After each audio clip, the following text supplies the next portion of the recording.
Então, pessoal, nós vimos aqui na seção 4 de práticas abusivas, o rol de práticas abusivas, o rol exemplificativo do artigo 39. Nós vimos o artigo 40, onde tratamos de orçamento especificamente, e o 41, tabelamento de preço. Entramos agora da nova seção, seção 5, que fala da cobrança de dívidas, tá? Nós temos aqui o artigo 42, que fala da cobrança por constrangimento e restituição em dobro, né? E o 42A, tá bom? Aqui tá errado, é 42A, que fala da carta de cobrança, que tem que ter o CNPJ de quem está cobrando, tá certo? Então vamos lá.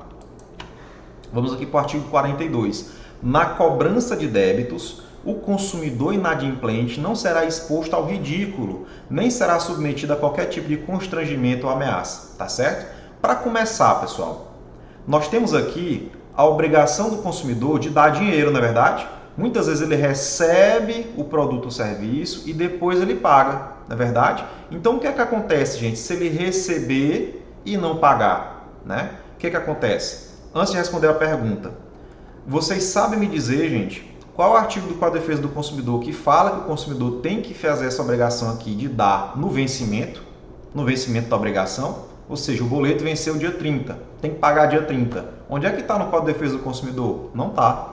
Isso vai estar no Código Civil, que fala aqui, as dívidas em dinheiro serão pagas no vencimento. No vencimento. Está no Código Civil, não no Código de Defesa do Consumidor. Lembra do artigo 7º? Pois é, está aqui. Tudo bem? Então, gente, o que acontece? Se chegar ao vencimento do boleto, né, o consumidor não pagar, o fornecedor ele vai ter direito de avisar o consumidor, olha, você lembra, você não pagou, você se comprometeu a pagar, você não pagou. Né? Isso se chama de cobrança, tá certo? Agora, essa cobrança ela não deve coagir o consumidor a pagar, né? Seja por coação física, seja por constrangimento moral. Né? Então, o fornecedor não pode ficar ligando para a família do consumidor, ficar ligando para o trabalho, fazer ele passar vergonha, né? Isso não pode, isso não pode. O fornecedor não pode, por exemplo, contratar pessoas, né? Por exemplo, já aconteceu algumas vezes, né? Do fornecedor contratar policiais, né?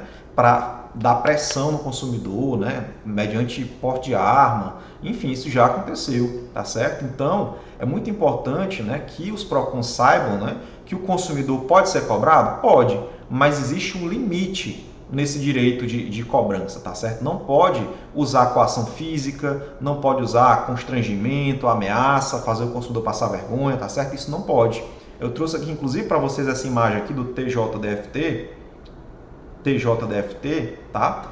Com essa caricatura, né, da pessoa que estava no trabalho, né, e já estava recebendo cerca de 30 ligações na semana para cobrar essa dívida. Né? Então, essa chargezinha, essa imagenzinha aqui, está dizendo o quê? Está ilustrando essa situação relativamente comum que acontece na cobrança de débitos. Tá certo? Uma coisa aqui muito interessante, gente. O consumidor cobrado em quantia indevida, ele tem direito à repetição do que pagou, certo? Ou seja, receber em dobro o que pagou, tá? Acrescido de correção monetária, juros legais, salvo engano justificável. Então, gente, o que a gente tem que lembrar aqui, tá? Ele tem direito a receber em dobro o que pagou. O que pagou. Já recebemos casos de consumidores que receberam um boleto indevido e vieram ao PROCON para receber em dobro, né? Mas ele não tinha pago. Então, assim, gente, você tem que primeiro pagar para depois pleitear a restituição em dobro, tá certo? E nesse caso, o consumidor também vai ter direito à correção, a juros, né? Salvo engano justificável. Então, se o fornecedor mostrar que existia até uma justa causa para ele ter se enganado, né, ele pode eventualmente não ser obrigado a essa restituição em dobro, tá bom? E esse parágrafo único aqui, gente, tem uma série de casos particulares, né, que a jurisprudência traz, tá bom?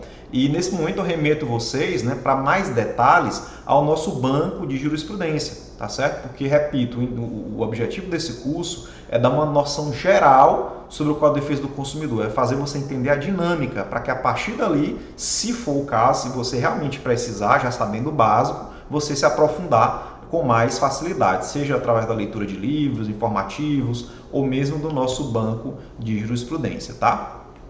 O artigo 42A, gente, antes do 42A, aliás, né? Deixo aqui essa dica de leitura desse excepcional professor chamado Pablo Stouza Gagliano, tá certo? deixo esse texto aqui como dica para vocês, né? E o título do texto é Até quando uma dívida pode ser cobrada? Né? Especialmente para quem é bacharel em Direito, né, quer se aprofundar um pouco mais, eu deixo aqui esse texto, excelente texto, tá bom? Que traz um aprofundamento sobre esse direito de cobrança, tá bom? O direito de cobrança é um direito, mas não pode haver abuso desse direito, tudo bem?